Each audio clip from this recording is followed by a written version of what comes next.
One of the most respected and dangerous professions in this country is in law enforcement. Taking an oath to protect and serve, an officer never knows what their active duty day will bring.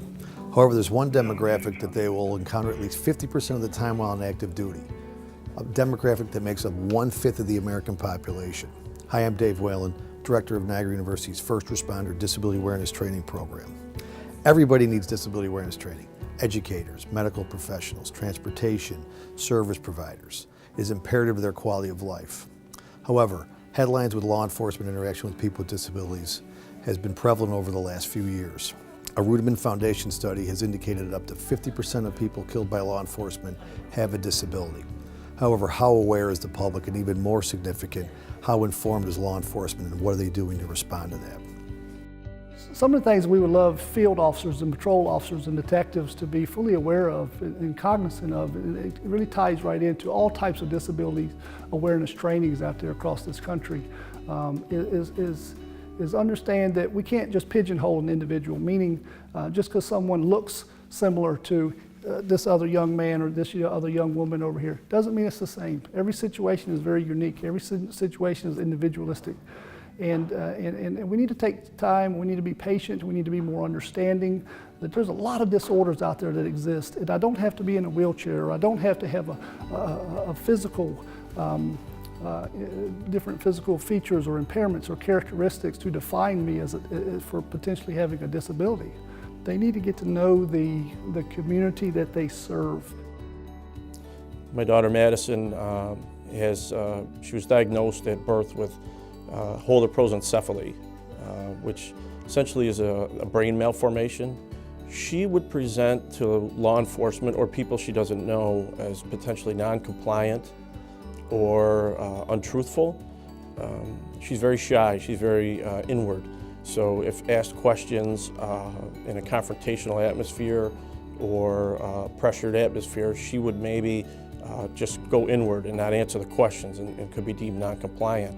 I think having a child now for 18 years with disabilities has changed my look on that topic, and I think all I could ask is other law enforcement officers to try to see things the way that I see them and treat people accordingly.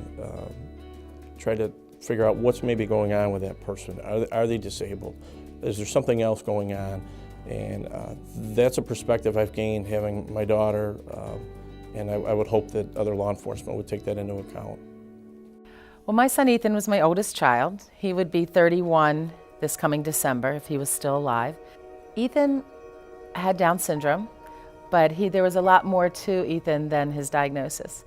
Well, looking back on his life after he died, very strong throughout his life was his passion and admiration for people in uniform, particularly law enforcement, but that could extend to military. So in January of 2013, it was just a typical Saturday in our life. I was teaching a class during the day, so Ethan had support staff, and they planned to go to a movie. Later in the night, I got a call or a text from his staff letting me know that Ethan didn't want to come home, that he had watched the movie and didn't want to come home. She was having trouble helping him transition from leaving the movie to getting in the car to come home, which is not unusual, again, for somebody with a cognitive disability to let go of one activity and begin a new activity, which we refer to as transitions. And Ethan did not need somebody with eyes on him all the time. So it was perfectly a good move for her to go and get the car and bring it back. He did not have to have somebody with him. When she goes to get the car and she double parks it in front of the theater, she sees Ethan walking back into the theater because he's decided he is not finished. He's going to go watch it again. His staff comes in and she interacts with the security officer who's an off-duty sheriff's deputy. And she indicates that, yes, that he is in there. He has Down syndrome. He doesn't want to go home. His mom, I was just on the phone with his mom. His mom is on her way. And the security guard, who's off-duty officer, says, no, you stay out here. I'll handle this. And at some point right in there, 2 other security guards who are also off-duty officers join him. So by all accounts, she is being made to stay out in the hallway. By all accounts, he is in the theater, quietly sitting there. Most patrons don't know he's even there. And an officer approaches him very nicely and calmly and says, son, you know, or buddy, or whatever he called him at the time, that you need to leave, you don't have a ticket. And Ethan totally ignores him. The other two officers come in. Ethan continues to just not move, which is very characteristic of somebody with Down syndrome. They begin to give him ultimatums. And so one officer doing the talking, and from what I understand, the ultimatum was, you need to leave or we're going to have to arrest you. Ethan doesn't budge. So two of the officers reach under Ethan's armpits and they're lifting him up to get him to move out of the seat and leave the theater. It's my understanding then that three officers dragged him out of his seat, dragged him out of the row, dragged him down the ramp, and at that point they're turning around the small wall and going to continue down the ramp to go out of the theater, and something happens there. And I don't know that we're ever going to know exactly what happens there, although there are two eyewitnesses that give their report that Ethan somehow ends up on the ground, face down, being handcuffed, that there was an officer kneeling on his back, and his staff is still out in the hall, but she hears him scream. This is where it gets kind of teary-eyed. Hears him scream for her and scream for me. And she bursts into, she just says, I'm coming in, you know, and finds him, he is on the ground, and he stops breathing. We don't know, and it's not being reported, and no one has an explanation for how he was put on the ground. He didn't just lie himself down on his stomach. So somehow he was put down on the ground. That's my belief. And he stopped breathing. And then, so he died. He died, and the coroner's report, the Maryland medical examiner's report, is that Ethan died of asphyxiation, and the cause of death asphyxiation, manner of death homicide. But had he been left alone, or somebody waited until I got there, which would have been about 10 to 15 minutes, he would not have died. I mean, he would have still been sitting there watching the movie, and you know, this wouldn't have happened. So we had a lot of questions, and we had to figure out how to tell our other children and how to live without him in the most outrageous way he possibly could have died, at the hands of the very people he idolized. So clearly, I did not believe at the time, and I still don't believe, that those men intended to kill my son. I will never think that, but it still happened.